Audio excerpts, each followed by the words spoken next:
Is there a perfect and complete routine for calisthenics? I mean, one that goes over the entire week of training. I'll walk you through my entire week of calisthenics training from Monday to Sunday. We'll talk about the skills, best practices, the best way to conquer bodyweight fitness, joint preparation, and avoiding injury.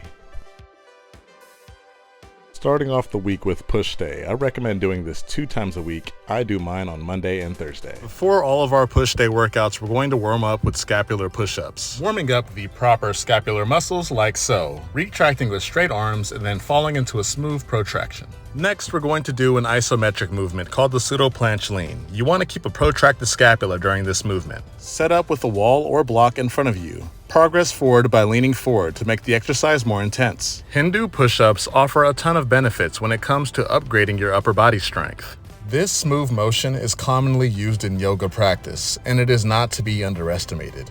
This is probably one of my favorite exercises for enhancing my body flow. Incline push-ups translate to the ground well, and they give you an opportunity to focus on strict form. Please make sure you're retracting your scapula at the bottom and protracting at the top. You want to make sure you're leaning forward when doing your bar dips. It is important that we are emphasizing and keeping tension on our chest muscles. There is a right and wrong way to do dips. It is a straight movement going up and down. You do not want to be leaning forward and using momentum to compensate for strength. Coming up next is the pike push-up. If you have any hopes of unlocking the handstand push-up in the future, you want to start here. When doing pike push-ups, you want to emphasize strict form by keeping tucked elbows and pushing up and back through your shoulders. Your body will look like this. A great way to build overhead pressing strength. Diamond push-ups are everybody's favorite because of the increased tricep activity and emphasis of the chest muscles. Keeping the diamond shape might make your elbows flare out. Keep them tucked and push through your scapula. Introducing wall handstands. These will change our training completely. When our body adapts to this exercise, the dopamine hit from being upside down is uncanny. Please make sure you're pushing out with your shoulders over your ears, pointing your toes, and emphasizing your muscles. Side planks are a great stability exercise for emphasizing the obliques. When it comes to core strength in calisthenics, I think the main focus should be stability, and that's why we do hollow body holds as well. Replicating a handstand-like position, pointing your toes and squeezing everything, keeping your lower back pressed into the ground, treating this as if you were upside down. Ending our workout here with hollow body crunches, which are surprisingly difficult and can help you with core compression. Never ever sleep on pool day. You can do this 2 times a week. I do mine on Tuesday and Friday. Starting off our warm-up here with scapula pull-ups. This is a great exercise that reminds you of the body cues that you should be thinking about when you're doing your pulling exercises. You want to keep straight arms during this movement and draw your shoulders down and back like a reverse shrug. Moving on to rows for the hose. We're going to be doing bodyweight rows here. This is a great beginner exercise if you can't do pull-ups yet. Bodyweight face pulls work the majority of your upper back muscles. I really love the versatility of gymnastic rings paired with the variations of bodyweight rows. Now it's time to curl. Bodyweight curls is your answer to training your biceps at home. You can do this same movement with rings, a barbell, or even a door. When performing this movement path, you want to think about bringing your elbows to the temples of your head. Introducing front lever raises. If you've had any hopes of practicing your front lever training, you're going to start here. You want to keep straight arms with your knees basically glued to your chest, lifting yourself up without bending. It is also important that we control ourselves on the way down, making sure we're practicing a proper negative so that we can begin to develop that isometric and straight arm strength that we will need for later skills. This is a regression skill for the almighty front lever. Beginners can keep your knees glued to your chest, and if you build enough strength, move your knees away from you, flattening out your back. Skin the cats, although oddly named, remind me of when I was younger at a jungle gym. This movement unlocks a ton of shoulder mobility, and it's also a regression skill for the back lever. You want to remember to keep straight arms, and also not use any momentum to force yourselves through the movement. You definitely want to listen to your body and don't go past a comfortable range of motion.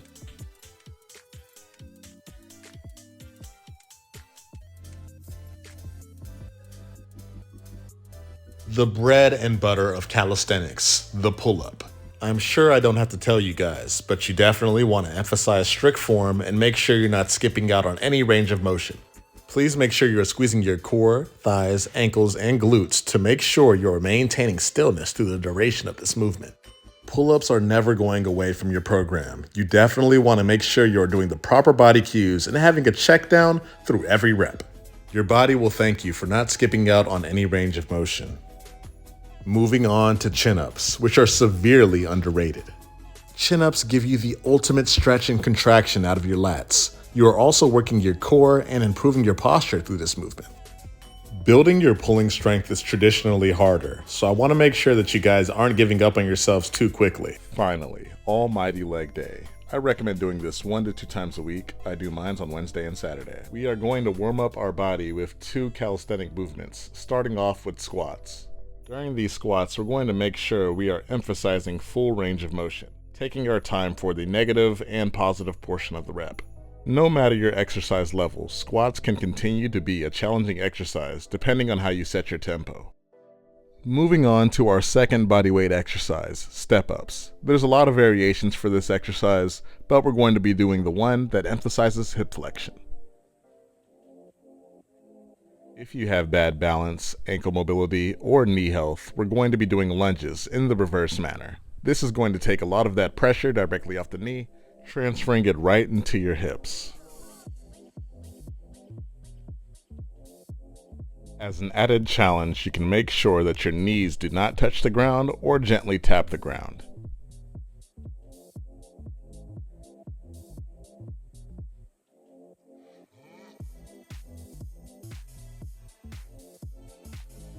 Archer squats, or Cossack squats, have been known for their benefits in increasing active mobility. Performing this movement correctly, you should see benefits in your ankles, hamstrings, hips, and the outside of your quads. This is also a great regression for unilateral exercises, especially if you have hopes of learning the pistol squat in the future. This movement paired with the almighty horse stance are 2 of my favorite exercises for steadily building hip mobility. Keep your legs at 90 degrees. Do not use the wall for support. Keep your chest up and your knees turned outwards for proper glute and hip activation. Looking for some unilateral execution here, we're going to be doing Bulgarian calf raises. One important thing to note here is that we are pausing at the bottom and the top of the rep for 1 to 2 seconds for extra muscle activation. And since we're already in that position, let's do Bulgarian split squats to follow up. You have got to love the stability and core strength gained from just taking off one of your legs during a squatting motion. Negative or eccentric pistol squats are when we safely utilize the negative portion of the rep, going down as slow as we can for 4 to 6 seconds, and then propping back up to the top again. This will help you build strength for the positive part of the movement. And since we're already on the ground, let's do some compact leg lifts. This is going to be a great exercise, especially if you have hopes of learning the L-sit. The benefits that come from mastering core compression are insurmountable. Moving on to one-leg planks. You'd be surprised that lifting a single leg and extending adds an emphasis to glute and calf activation. This is surprisingly difficult and is beginner-friendly for anyone starting calisthenics. Ending off our workout with a hollow body hold, always practicing that anti-core extension when we can. Now that I've given you a calisthenics routine for the entire week, what skills should you focus on? The frog stand is your introduction into hand balancing. The trick to levitating like this is you want to nestle your knees into your elbows. Next up, you have the elbow lever, which is slightly more difficult. For this one, you want to nestle your elbows into your abdominals and squeeze your core. Beginners will have more luck if they lean forward and straddle their legs. The L-sit is a full body exercise focusing heavily on hip mobility and core compression. Straight arm strength and scapular mobility are essential. Moving on to the bent arm handstand. When it comes to anything concerning hand balancing, it's going to take patience and proper body cues. This one will be fun for you if you plan on learning handstand push-ups. Front lever is a skill about compression. You want to think about pulling the bar towards you. And finally, the last skill I want you to master first is the pistol squat. The pistol squat works every muscle in your legs, and it's pretty easy to get for beginners.